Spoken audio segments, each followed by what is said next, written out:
The Square Ball Podcast. Welcome to the show, back with another tour of the football fan channels in propaganda. Michael will be guiding us there with his hand on the wheel of the bus that is doing this tour. Cool. Not before I guide you around some of the services that Levi Solicitors offer. Those guys who are definitely back in the show because they love the professionalism and clarity with which we deliver these reads. I've been interacting with them on LinkedIn this week. Right. I just said hi because they posted a job for conveyancing. Right. A few people were chipping in. So someone, Neil Masterman, correctly suggested that they should do a podcast about legal services and have Square Ball sponsor it, and they could do a sloppy read on that, which would be a nice inversion of this, wouldn't it? Wow. But if you want a will, a probate, or a conveyance, or even a lasting powers of attorney, more than one. Yeah, place to go. Which is definitely a good thing. All of them are good to have. Even better with a discount. Right, 10% discount on your legal fees. LeviSolicitors.co.uk/the Square Ball. Save us, Dean. Dean's here as well as we do propaganda. Hello. Football fan channels, where are we going? Derby. Right. That's where we're going. It was weird. I think they seemed to mirror our reaction to that game, and their feelings about Leeds seemed not that bothered. Right. To have lost was the basic feeling I got. There were a few people in the ground, but they didn't really talk. Do you remember being indifferent in the Championship when you were about 15th or wherever they are, and none of it mattered? You didn't care, and it didn't feel like a defeat was the end of the world. Do you miss those days? No. Shite, wasn't it? Yeah, it was rubbish. Yeah, it was really bad. My brother-in-law is a Derby fan, and I was texting him throughout the game trying to get a rise out of him. Oh, my brother-in-law is also a Derby fan. Is he? Is it the same brother-in-law? I hope not. Okay. And yeah, I was trying to get a rise out of him, and I was failing epically, and I was thinking, what on earth's going on? And then I realised they just had no expectation going to that game, and it's no fun. Yeah, it's no fun. He was trying to get at me with something, and I said, well, why don't you try having a shot? And then 20 minutes later, when they had a shot, he felt like that was some sort of win for him. I think the Derby fans did as well, didn't they? Derby. They did. Anyway, so we'll hear Rams talk, first of all, about how they found the hole. Hey, very good. Sorry, I got distracted with farmyard chat. Then do I have to press the button on the clip? Yeah, just play it. It's very human sounding. Pretty horrible game against Leeds United. It really was. I mean, I was one of the unlucky 3,000 or so that went to the game, and I mean, it felt like we didn't even try and win the game. I mean, Paul Ward basically said that himself, didn't he? Game-wise, there's not really a lot to say because not really a lot happened. I mean, I've got notes. We always have a set of notes, don't we, that we come up with before the episode to sort of talk through. And this one is incredibly sparse, the one I'm looking at the minute. Actually talking about the actual game itself, I've got 3 bullet points, which I think says a lot. That's probably more prep than I do for the match ball. I will say that. It was a 5-minute game though, wasn't it? We scored twice. It was us dominating but not creating a huge amount. Joe Rodon missed a header, then scored a header, then Max Webber scored. The end. Right. 50 minutes of everyone's time wasted in that second half. Why didn't we just do that on the match ball then? It'd have been a bit short. All right. There was more to discuss, but A horrible game against Leeds United, Dean. That's nice, isn't it? I think we should get used to this because, like Michael said there, it's a 5-minute game, and that's what Farke wants. He wants us to get a couple of goals and then just be able to sort of have a bit of a rest because there are games coming thick and fast. But he should be very excited because he saw, I mean, probably doesn't give a shit, but he saw 2 internationals score their first goals for Leeds United. This is, of course, this has to be classed as exciting. So he needs to grow. So the Derby fans need to be more grateful for that. Because we entertained them. Yeah, exactly. They need to be thankful for us. Joe Rodon's first goal in Britain. In Britain, of course. That's what he scored. Yep. So that was something. He was very pleased with it too, wasn't he? He was, God bless him. It's good that you mentioned the match ball, by the way. You know, I think it was when you were going through some stats and you said they had, I think I said they'd had 1 shot and you claimed they'd had more. And his reaction was much the same as mine. Leeds, we lost 2-0, right? 1 shot on target. I can't remember how many shots we had. Probably 2 if you count the header. Three? There definitely weren't 3. I'm going to go with 2 because there was a header in the second half that went about 40 yards wide that I think we can count. The only shot on target being Thompson from about 30 yards, which Meslier just caught. I mean, we weren't expecting anything, were we? Let's be real. We were never going to expect something from the game against Leeds. Ellen Rose, they've only lost 1 game there all season. That was the fellow promotion chasers, Burnley. But I think we expected more than we got, didn't we? I'll say this. We're recording this ahead of the Middlesbrough game, which is tonight as we talk. They will probably offer more goal threat than Derby. And I'm going to make a prediction right now. We're not going to like it. No, I'm going to hate it. Yeah, as much as some games. What I want is teams to come at us, but not be good enough to do it. Right. And fail miserably while we put 4 or 5 past them. Yeah. That's what I want. Yeah, I love this as well. This guy just sounds like he's really sick of facts. His mate says, no, we had 3 shots on target. He's like, nope, I've decided it's 2. Yeah. There was the long range one, there was the header, and that's that. As if it's better. It's better to have had 3. Mate, I'm with him.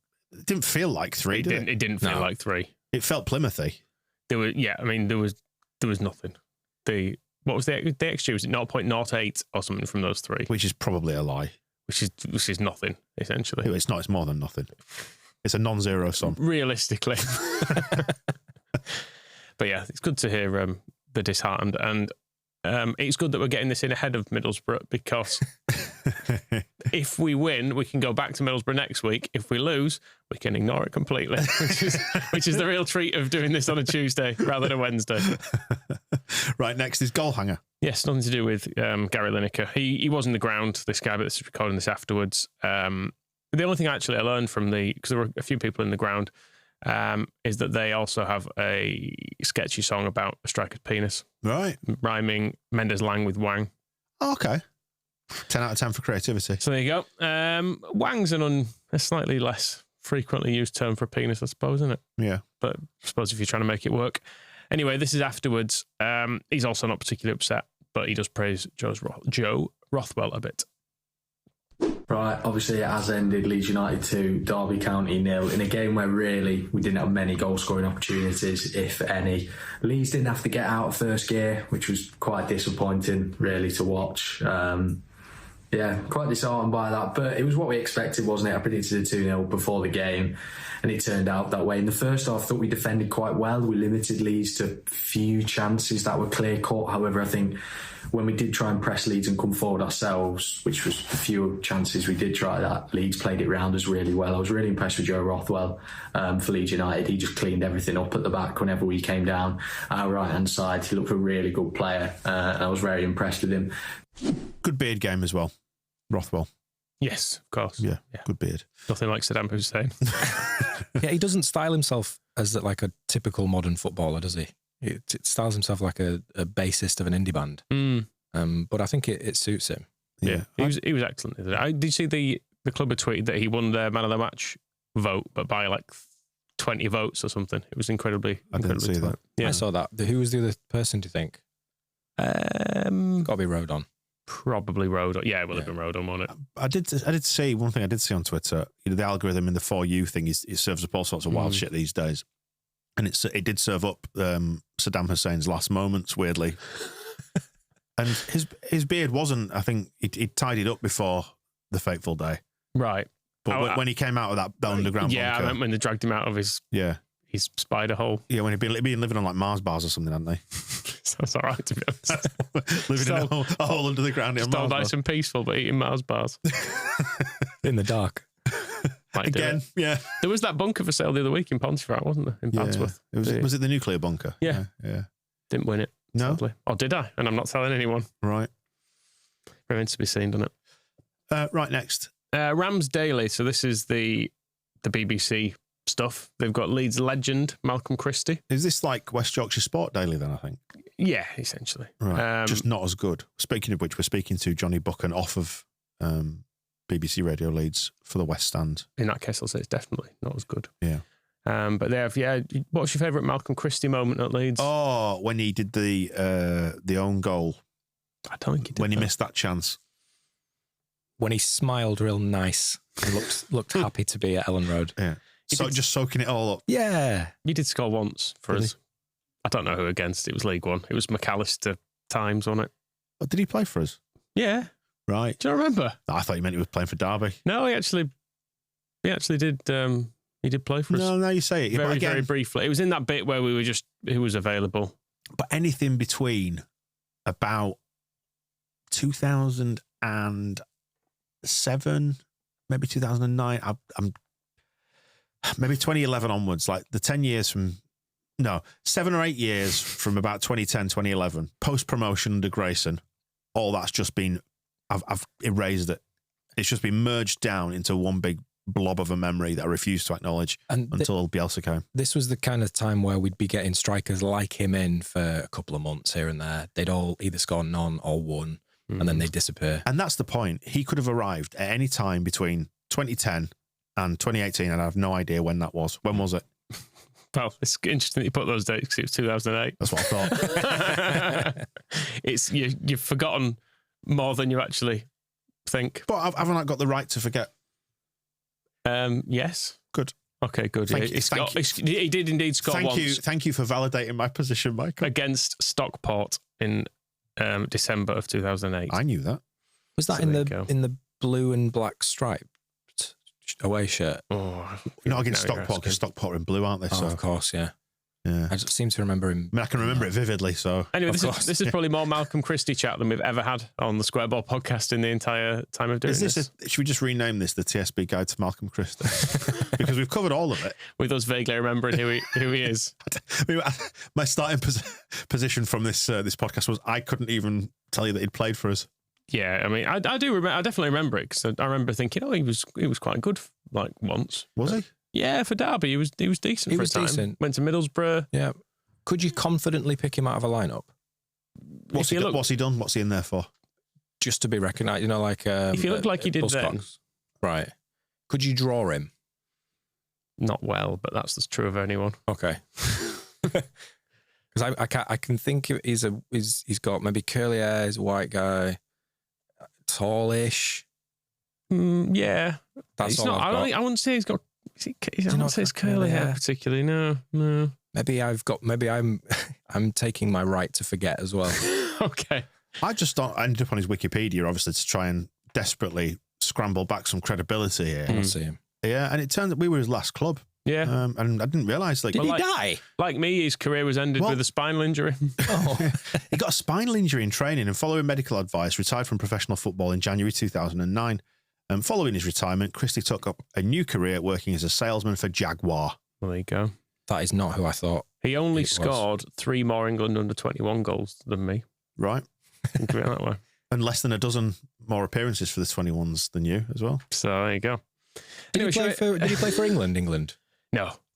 He might have been called up at some point. He'd been on the fringes of it for a time, I think. Anyway, should we have to say about... I'm desperate to hear. Have we covered his whole career yet? Okay, we're close to it, aren't we? About the game, and then they play Burnley today or tomorrow, this week anyway. So they're obviously looking at these games as kind of one here. So here he is talking about them.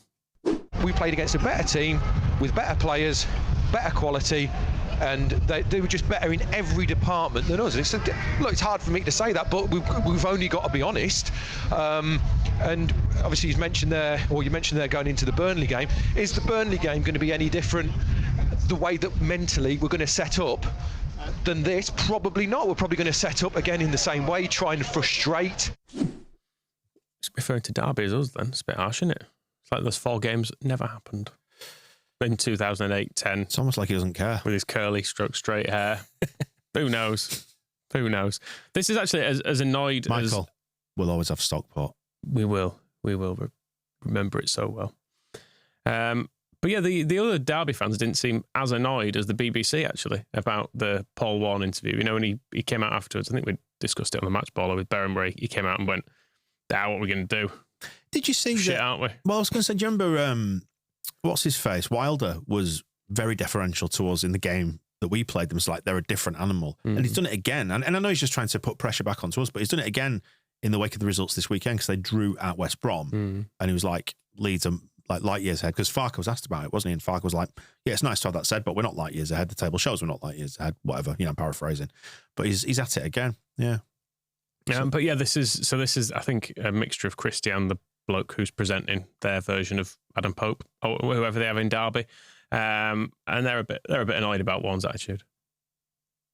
Is it same again, rinse and repeat? Well, how do they set up any differently? He said same out of possession, so basically men behind the ball, but as exactly what we said on comms, behind the ball, but better in possession. Well, But if we're going to be setting up with that mentality of that, then I know Liam Thompson can come out and say it's down to the players. It's we've got to take ownership and whatever. But if all the work I'm doing and all the messages I'm saying is right, we're just going to concede the ball, and good teams will beat you. Like they're better quality. You're saying they're quicker, they're faster. If you're setting up like that, you're setting up not to draw. Let's be honest. You're setting up to lose. If you're playing against that level of opposition. But also this whole thing about we're a League One team with a bit of sugar sprinkled on it. No, you're a championship team because you earn the right to be in the division. So you're in the division. Make the most of it. Yeah, that was a tough flip. Compete. Don't just, woe is me, I'm in the league. We accidentally got promoted, because you didn't. You're in the championship with all these other great teams. So be a championship team. Have a championship mentality. You're in the championship, You're in the championship with all these better teams. That is true. Yeah. It's funny how Derby seems to have pivoted to the position that spending loads of money does make a difference, because when they'd done all that financial cheating, they were like, it didn't make a difference anyway. Why don't you let us off? Oh, interesting. Yeah. But anyway. Which one was Malks anyway, or Big Chris? That's why I call him. All right, yeah. Back from his time at Leeds, sort of back end of the 2010s, wasn't it? Sorry, back end of the 2000s, heading towards 2010. Yeah, very much heading towards it in the same way as, Was he the one before that was? Was he the one getting really annoyed? I think the more annoyed guy. Are you telling me you don't recognise his voice? Oh, I can't recognise Big Malk anywhere. I think it was the more annoyed guy was the BBC presenter bloke, I think. Because I liked that bit. I liked it. I was like, oh, hello. A little bit of salt. A little bit of salt. But he's right, that setting up to lose. And I'd not really thought about that. But then listening to the match ball, and Michael, you were talking about how, or maybe it was with Baron, talking about how they started to time waste and then just carried on when they were 2-0 down. Maybe teams do just kind of write it off at Ellen Road. Yeah, I've said this before. Like, teams seem to almost not throw games, but go, but this is too big a task for us to even bother trying with. Yeah, there was some talk that some of their subs were motivated by that as well. Just rather than bringing people on to change the game, they were more or less going out another game on Tuesday. We'll just give people a rest because we're not winning this one. It's a bit like much of my Sunday was a lot of deliberately dispensing with physical activity after we went for beers on Saturday. We should say that because now we're post Derby clips. That post Derby in real life, we went for drinks at the Griffin, had a smashing time. It was lovely to meet everybody, wasn't it? It was very nice. Yeah. People were dead nice. And I just want to, exclusive for you here, lads, float this one here on the podcast. I may or may not, because there were loads of Irish lads there. I'll say hi to the lads. I made some promises today. Yeah, Dublin, Galway, Clare, Cork, Belfast. Yeah. Basically, we're going to be there for months. We've essentially drunkenly committed to a tour of Ireland. Yeah, but what Sunday will show you is that you're going to have to space that over a month, or you will pass away. I did get that caveat in there because I was drinking Guinness, and I held a pint of Guinness, and I said the problem with the tour of Ireland is this: that we'd enjoy it too much on the first night. Second night would be awful, and people would be demanding refunds. That always happens on stag do's, doesn't it? If it's multiple nights, you get dead giddy. Yeah. And you have too much to drink, and then the next day it's like, should we just sit in a dark room? And it's often the case that the second day is when you're supposed to be doing your activity, such as go-karting or whatever, throwing yourself around a track in a helmet where you're sweating and it stinks. And you go whitewater rafting. Is that what we're doing in Ireland? No, God, no. But the show on the next day can be done at like 1 PM. So a matinee. So we can get to bed. Get to bed nice and early. Hold on, are we doing shows over there? I thought we were just drinking Guinness. No, that's what I mean. It was we committed to like a tour of shows. Oh, we don't have a show written that's tourable. That's one obstacle that we need to. And also, I did speak to some lads who said they'd go to all of them, so we're going to have to do a different one every night too, which may add a level of complication. Yeah, just a big Q&A. You come up with our content for us, but yeah. Maybe we will soon at some point come up with a plan to do that. Yeah. We will at some point. Yeah. So watch out, Ireland. Hey. Where do we go next, Michael? Do you want to go a bit of scum? Well, we were in the Griffin. In fact, that game was playing out, wasn't it? Yes, to many cheers as Forest. Love those guys. Great bunch of lads, I always said so. Yeah, doing God's work. Yes, but this is Andy Tate of Stretford Paddock. He's done this speech so many times. But hey, listen. If this podcast is good at anything, it's repeating the same material over and over again. He's through with these players. the honeymoon period for these players was well and truly done. We back the manager, we don't back these players, because these players will let you down constant. And people say about negativity, they project it. They make us feel negative. And this is what the United team did today.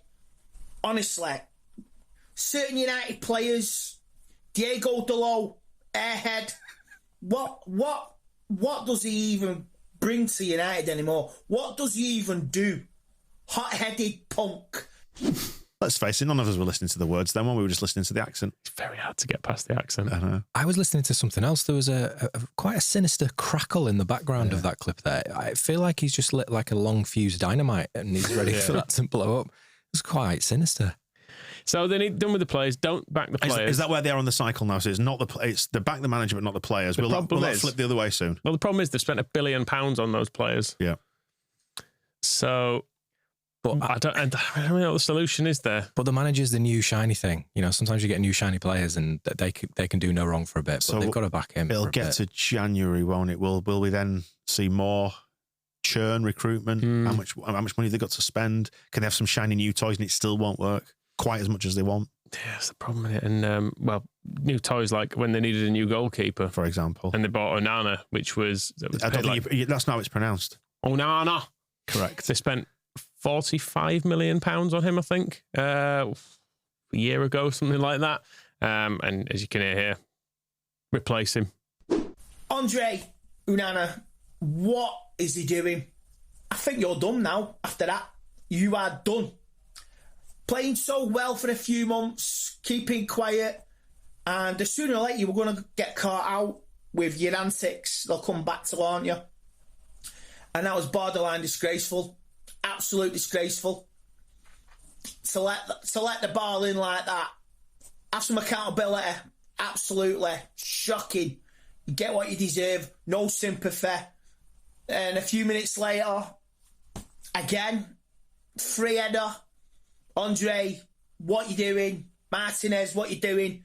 3-1. Nottingham Forest are in dreamland. Absolute pathetic defending. Airhead, brain dead defending. Some players absolutely at 6s and 7s at the seaside. I wonder where that was going. To the seaside? 6s and 7s. Have you ever been in 6s and 7s at the seaside? Oh, many times. Yeah. The accent's so strong. So strong. I was in Manchester this weekend with some different work.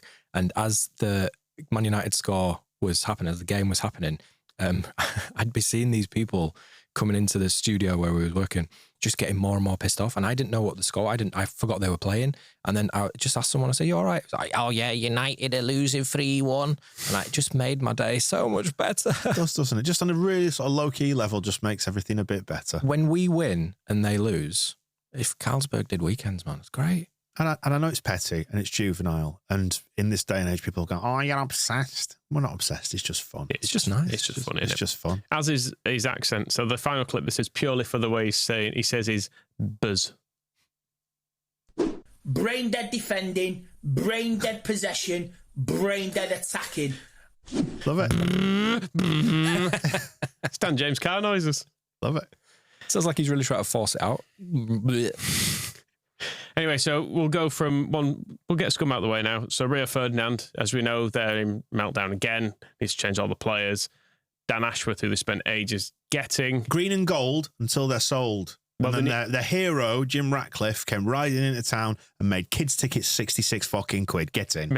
He brought in someone who's bought loads of shit players who they already need rid of. He's now been got rid of. Got rid of the manager. Who that guy also. They've made a load of redundancies as well. And so instead of maybe saving money on not employing loads and loads of directors of football, managers, and another manager, wasting it all on shit players, keep your staff and just be better at your jobs. Exactly. Well, you could have done that. But you know, it's easy to look at it now and say it's all gone wrong. But let's hear how confident Rio Ferdinand was about the Dan Ashworth appointment back in summer. I think he's the best. He's so calm. He's got He's so sure on what he's doing. He's so focused. He's so diligent. He knows the market, not swayed. I don't think he gets bullied by agents and stuff like that. He knows the market value of players. He ain't getting told, so-and-so ain't getting told over there this player's worth 50, but for you it's 75. That ain't happening. We'll just move on to our other targets then. Not quite worked out that way. No, it hasn't, has it? Seems to have spent loads in summer, didn't they? Well, on some guy called Lenny Yoro, who I've speaking of picking people out in a lineup, spent like 60 million quid or something on him. Don't know who he is. What does he play? Football. For Scum. Whereabouts? I think he's injured. Right. Primarily. He's centre-back, I think. Yeah, but he's just... Seriously, where did he get him from and who is he? They got him from Lille, is what I'm seeing on this screen now. Lille. Yee. Lusk. Lille. Mercy. But Ferdinand's talking about that. He's not going to be swayed. He's going to be calm. He's going to do things the right way. He just went and bought a load of fucking Ajax players that had played with Ten Hag. Then they sacked Ten Hag. And now Amorim's going, what do you want me to do with all this? Landfill. So it's all bullshit, innit? Super. Good.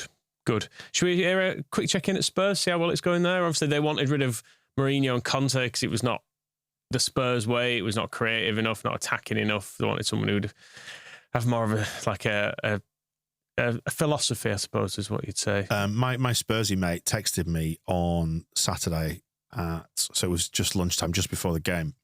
And I didn't reply to him until Sunday afternoon when they went all Spursy.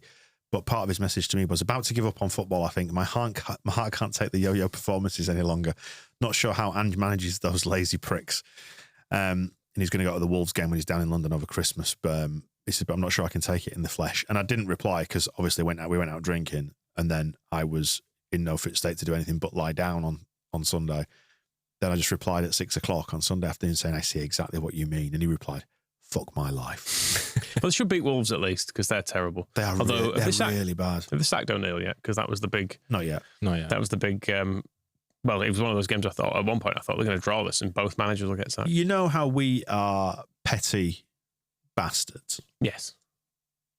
There's part of you can make a case for 10 to 15 of the Premier League, and you would happily see them relegated and suffer in a relegation battle. You can apply that to Wolves, can't you? Because it felt like they cheated their way out of the Championship when they did it. Because even Radrizzani said, I will do it the Wolves way now, and he didn't. He didn't because he didn't have the contacts or the money, but still. So it feels like there's a bit of delayed gratification here with them struggling so much, because they're almost certainly going to go down with where they are at the minute. I don't think they are.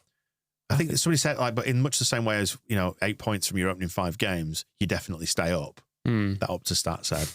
Anybody who's conceded 36 goals at this stage of the season, or whatever it is that they've conceded, everyone goes down. I think a decent manager will get them out of it. You think? Is my instinct. But anyway, we're not talking about them. We're talking about Spurs. Yes. And how well it's going. This is from when they lost to Bournemouth. Is that one of the more recent games? They lost to Chelsea, obviously, at the weekend. But this was from the away end.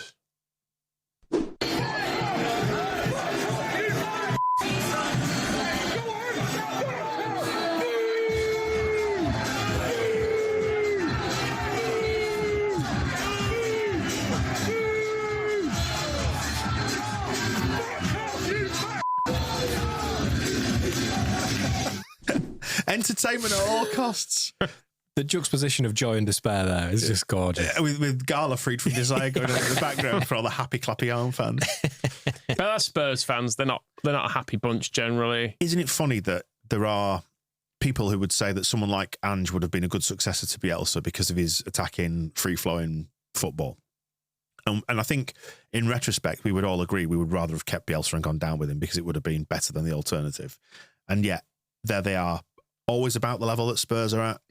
Just can never seem to break that glass ceiling, can they? Even though Ange is providing them with entertainment. He certainly is. Loads of goals. Absolutely loads. But I mean, that's Spurs fans. They're hard to please. They've got a big spaceship stadium. They think they should be Super League or whatever. Ipswich fans, they've been a bit happier, haven't they? Yeah. Not anymore. Just little plucky East Anglians, Suffolk lads, riding the wave. League One Ipswich. Oh. We've seen cracks in recent weeks, but this week they were a goal up. Surely they're just riding the crest of the wave, Michael, no? No, they're under the waves. They ain't happy at all. They were a goal up, 87 minutes on the clock. And this is how it panned out. 81 minutes played. Still 1-0. nervous now.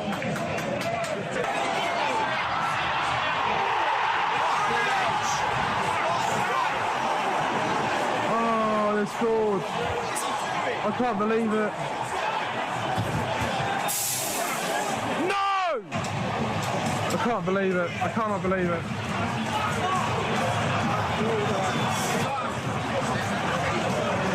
Oh, you're joking, man. You're joking.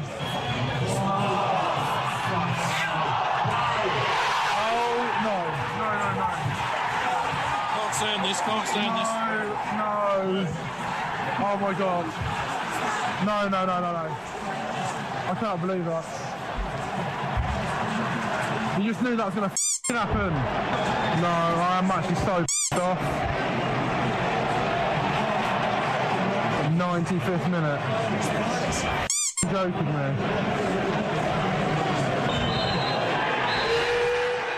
Absolute joke, man. Hating it, and I'm fucking loving it. Sorry, I should have done that. I should have done it. Yeah, I didn't add the fucking squeaks. Just to be clear there. But that's nice, isn't it? You've had 2 years of winning. Again, we're talking about taking satisfaction out of other people's misery. It's Schadenfreude, isn't it? It is, but every time we listen to these kinds of clips, especially when it's like really late on and it's clearly hurting them, like we've all been there where there's been late goals, just the commitment to putting these videos out and putting fucking squeaky toys over the top of it, I'd just delete it all. Yeah, just go have a sit down. Go have a sit down. Go have a sit down and eat some Mars bars in the dark like you man. Like, you know. I will say, if you're an Ipswich content creator and you're only putting things out after a win, you've only put out one video this season, which is... Yeah, fair. Your hits are drying up. Yeah. I think they are now 4 points adrift of Crystal Palace, who are in 17th. They're in 18th at the minute, just ahead of Wolves on goal difference. Southampton. Can we just admire Southampton, by the way? Their commitment to staying true to their style. Russell Martin. 5 points. 15 games. 8 points adrift. See, I have a feeling Wolves will get out and Leicester will go down. Right. Is what? Leicester? Do you think? I don't think they're very good. But they've got road, mate, road. Why? What makes anyone think he's any good other than he scored some goals for Scum ages ago? Like Ole Gunnar Solskjaer. Exactly. He's got a nice long coat. Okay. I've seen him on the touchlines. They're nice. He's a flasher as well. What about Palace maybe being your sleeper hit there? Nah, they're all right. I think they'll be all right. I think the bottom three will stay the bottom three for the rest of the season. Yeah. And just think Southampton, it could have been us. I mean, given that the bottom three, Ipswich, Southampton and Wolves sandwiched in between them, have won 4 games between them all season. That's that in 45. Southampton should give it to Lettuce to the end of the season, just for fun. Get all the players on the old raw milk. Exactly. Good stuff. What was it? Yeah, what is it? What is the milk stuff? It's to do with the major dairies introducing a new chemical to make cows fart less, to try and reduce methane output. Right. And people are saying, not serving me that stuff. I don't want it. It'll the 5G chips or whatever. I don't know. Oh, okay. I mean, it might not be good for you, in fairness. It might not. That's why I milk cats. Right. Are you milking the fox at the minute? Unsuccessful capture. We should, because some of this has been on the member show, we should explain that you've got a fox that keeps intruding in your garden, which you've been attempting to tame. Yeah, it was a plan. As a Christmas present for the boys. Yeah, it's not. Little red dog for Christmas, and you've got 2 weeks now. It's not looking good. No? We have to start leaving a trail of meat. Right. Directly into their bedrooms. Which might attract a number of rats. How is the guinea pig doing that wasn't so well? Not good news. Right. Passed away. Oh, no. I'm sorry, man. Anyway, should we move on? Should we move on? I think we should. I feel like we've really gone down a sort of a comedy cul-de-sac there. Yeah. Especially after all that really good stuff we were doing on Big Dairy. Yeah. Anyway, should we learn it with Ali? Yeah, learn what? Well, this is a channel I've come across. It's got 1,000 subscribers. All the videos are 5-10 seconds long, and it's just him, a man saying stuff. Right. I don't know what a lot of the words even are, because there's Arabic words. There's then a mixture of some normal words. There's some American actors and stuff in there. I've had to Google some of the names. I'm like, I vaguely recognise it. It's like, it's a random director and stuff. Are you all right, mate? Well, you'll see why I've come across this. So this first clip is a name he's done in the last few days, which I've I've uncovered due to my searching for this name in YouTube. Right. Sort by upload date. This was the latest video. I thought, okay, let's see what this is. And this is what it was. Neil Warnock. Neil Warnock. Neil Warnock. Neil Warnock. Neil Warnock. Right. So that's the thing. But yeah, he's not doing footballers generally. So he just pronounces different names and words and stuff. That's the long and short of it. Seemingly so. Got any thoughts on milk? Yeah, he may have. I mean, he only ever does a word or two at a time though, so right. you're gonna probably struggle to get across anything. But so he's not. He's not a football channel. It's not like he's not gone through Lionel Messi. He's not done all that.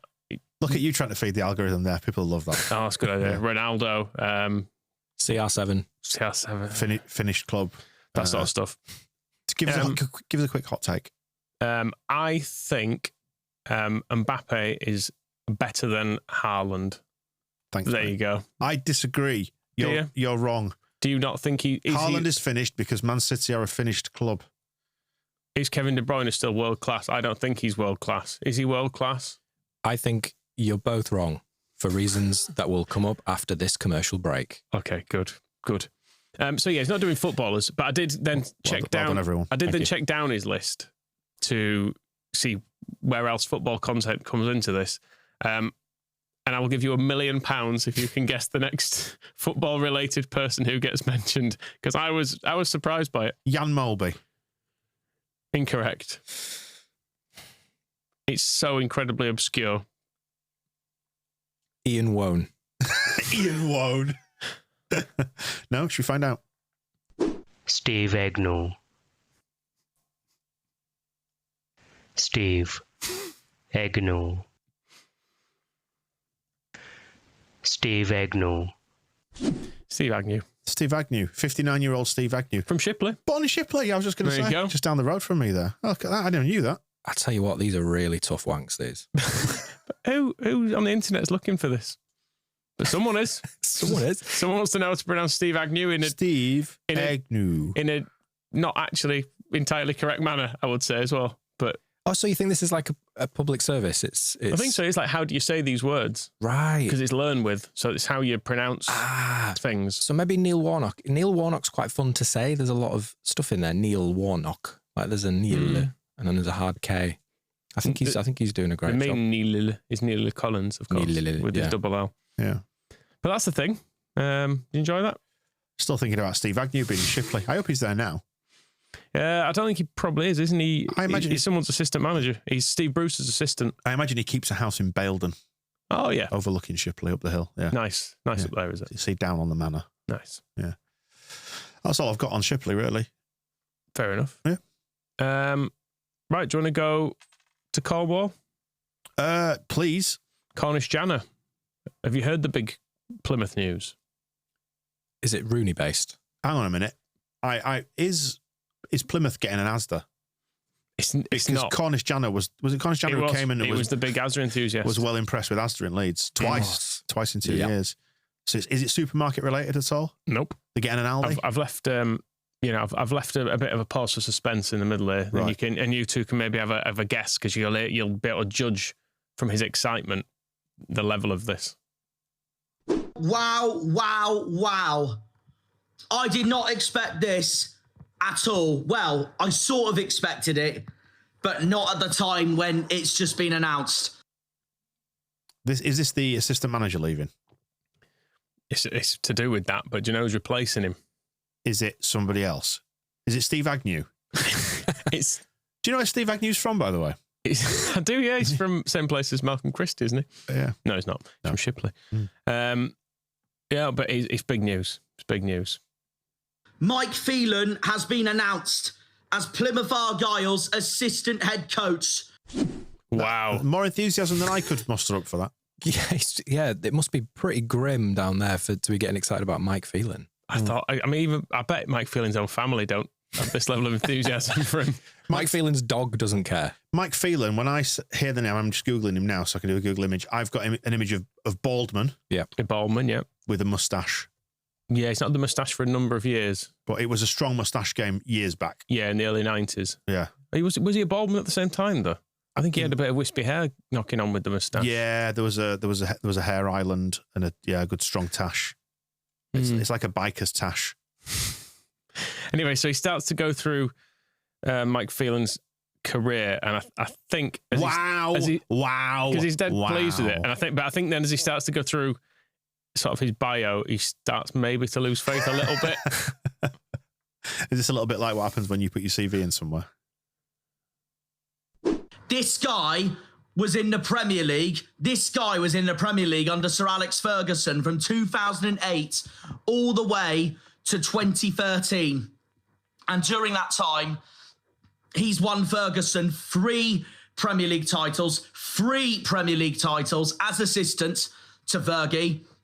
He left United in 2013 for Alex Ferguson's retirement and David Moyes completely wiping out the entire staff at United for the 13-14 season. So then he took a break, went on to be assistant for Norwich under Neil Adams and then Alex Neil in 2014-15. And then he became assistant to Steve Bruce at Hull for the start of 2016-17 until Hull sacked him. And Mike Phelan obviously became Hull's main manager in the Premier League until he got sacked in January, of course, and Hull were really unlucky to go down that season, obviously losing on the final day to Crystal Palace. I know they deservedly got battered 4-0 that day, but... I mean, when you start with that level of energy about Mike Phelan, there's only one place you can go. Well, he gets it back. He was top of the mountain there, and then he slid down the side of Mount Everest on his arse. Yeah, so it's like reading, he's going in there. Yeah, it's actually, yeah, it's just... And then he just hung around with Steve Bruce for a bit. But he does a really good job at keeping that YouTube delivery going, just with that organic loss of enthusiasm. But it keeps coming out like that. Anyway, the enthusiasm's back for this last video. It's a rousing end. Well, before we play that, I want to see, could you talk about your favourite or an exciting assistant manager for north of 1 minute? It's really difficult. Eddie Gray, maybe. Right. Can you ever think about that and see if you can do it in that style after we've heard this final? I'm going to tell you now, I can't. I want you to try. It's not my style. Should we get him to do it? I think try, but I mean, it's no. Why don't you do it? I don't want You want to hear it? And Mike Phelan is now a Green. Mike Phelan is now a Pilgrim. Mike Phelan is now a Janner. And we have got to be fully behind him because this man has worked under Fergie. This man has worked for Rooney, Ronaldo, Ryan Giggs, Dimitar Berbatov, Patrice Evra, Edwin van der Sar, David De Gea. The list goes on. Rio Ferdinand, Vidic. This is huge for Argyle. Michael Carrick. The list goes on. The list goes on. And then Andy Robertson at Hull for 1 season, which tells you everything. Right, Dean, you're an actor. Mm-hmm. You can do it. Acting is just basically pretending, isn't it? Yeah, lying. Yeah. So can you pretend that you're really enthusiastic about an assistant manager for about a minute? Chris Armas. Jesus. It could be anyone about Glyn Snodding. Glyn Snodding. Can I not do Eddie Gray? No, because you are genuinely enthusiastic about him. And Okay. Eddie Gray's got a storied career that we care about. I think you need somebody unremarkable for this to work. Okay. Even to be even vaguely humorous. Okay, let's do Glyn Snodding. Have you got anything about Rennie, your favourite Yeah, Rennie I was thinking Marriage? about Rennie Marriage. Rennie Marriage blogs? Do Rennie Marriage, yeah, Okay. yeah, I think so. Because we like Glyn Snodding. Rene Maric is coming in to be the new assistant with Leeds United. Born on the 4th of September 1992. He's a child. He's going to grow so much into the job. A child? He struck up a friendship with Salzburg's under-18 coach, Marco Rose, and he's now the assistant at Bayern Munich. He is one of the great football minds in the 20th century. I think you've done enough. Yeah. It's enough, isn't it? It's enough. That's exhausting, by the way. I also laughed slightly when he said it, Patrice Evra, because he's not listening. Just listening. I don't know why it's funny. He was a perfectly decent left back, wasn't he? But just a reach. Like he's worked with Eric Jemba and Les Seeley, possibly. He just started naming players that had been vaguely near Mike Phelan. It doesn't mean he's going to be any good. It's really confusing to my sensibilities that you could have an assistant manager or a coach at Leeds United who was born at a time I can remember, which was September 1992, did we decide? Mm-hmm. So just between a 2-2 draw away at Oldham, Cantona scored twice, and then we played Man United away and we lost 2-0 on the 6th of September in the middle of a 5 game run without a win. There you go. But he didn't mention his second spell at Man United either, Mike Phelan. No. You know, the bit where they were completely shit and everyone hated it. Right. But still, I did hear once, I can't remember which club this is because it's very old information, but someone once told me about Mike Phelan going for a job interview a championship club, and he basically didn't know any of the players. Right. Like, he'd not done any, like, he'd not even Googled it before going in, more or less. I was going to say, like, Wikipedia's your friend. Because it was kind of like, what would you do with the current team? And he was like, I don't get him playing in that. Just do what I did with, like, Rio Ferdinand, probably. Yeah. Like, Ryan Giggs can help, maybe. Did he fool John Terry it when John Terry was being asked to go for meetings and stuff? He's like, I'm John Terry, I don't need to go for a meeting. I'm in the Champions League. What's your main qualification? Being John Terry. I'm Mike Phelan. Right. Like, Although, he could just send in Cornish Janner for the job interview. That's true. This guy will go in. We'll wax lyrical about me. We'll tell you all about my record. I do like Cornish Janner, and I don't want Plymouth to get relegated either, as long as they get rid of Rooney. Right. Which, because they can't stay up with Rooney, can they? Essentially, if they don't go down this season, they will go down because he's a terrible, terrible manager, even with Mike Phelan. Just as a thought experiment for us three, what do you think would happen to Cornish Janner if he met Mike Phelan outside Asda House? Maybe we could arrange it. I think we need mops and buckets. Yeah? Yeah, I was going to say it. Yeah. Oh, they are in the relegation zone, aren't they? They're struggling. 7 equal points with Cardiff. I don't want Cardiff to go down either now. Bloody hell. Mate, don't worry about all these chumps next year. Next year we'll be hoovering up glorious EPL content for this. That'll be us with one win from 15. Yeah. Fucking hating it. It's going to be great. Bring it on. Right, well, if you are listening to this on the way into the game tonight, enjoy. Hopefully we will win. That'd be nice, wouldn't it? And we've got the match ball coming up afterwards. You'll find that in the free feed on Wednesday. Update coming on Thursday, and Johnny Buchan from Radio Leeds on Friday. If you can't get enough of that hashtag content, we'll see you soon. The Square Ball Podcast.